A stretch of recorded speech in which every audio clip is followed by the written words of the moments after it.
In Ocean City, the beach matters. Its 10-mile sandy coast is the #1 asset in Maryland's vacation capital.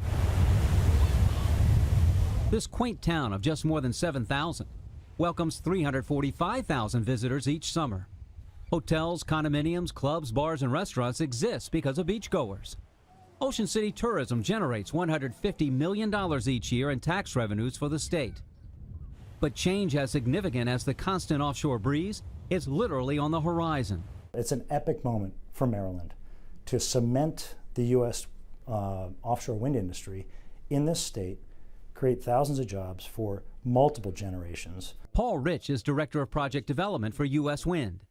The Maryland Public Service Commission gave them permission to build up to 187 wind turbines off the coast of Ocean City.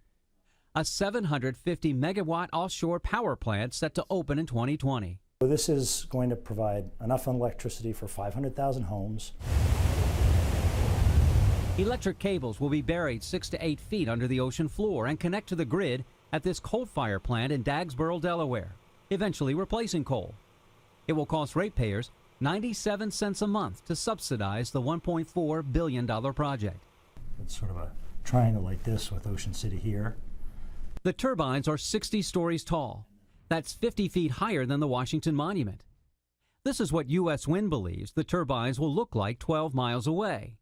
But many find this photo shocking. Nearly everyone says they like the idea of a clean, renewable energy source. The problem is they don't want to see it. Our big concern is the visual pollution. Ocean City Mayor Rick Meehan contends 12 miles is too close. An acceptable distance is 26 miles. We expect them to be moved back, want them to be moved back to the horizon so we don't see the towers. You know, I really believe people come to Ocean City and come here because they want to look out at the ocean, the undisturbed natural state of the ocean, and this will dramatically change that. Mixed opinions from tourists. To take away from the view and the beauty of this beach.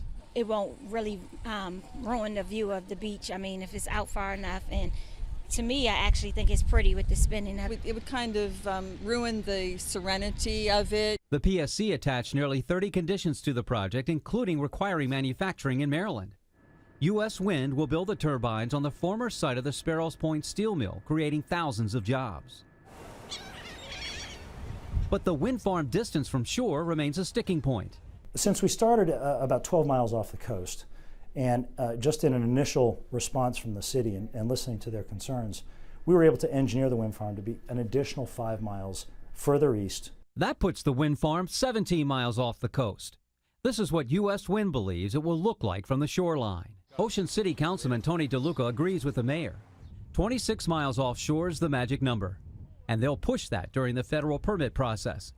One of the Fed's criteria is that the farm does not hurt existing tourism. I really think that it's going to hurt tourism. I think it's going to hurt property values. The view from OC officials? They only have one opportunity to get it right, and they want to do what's best for the resort town. For the 11 News I team, I'm David Collins.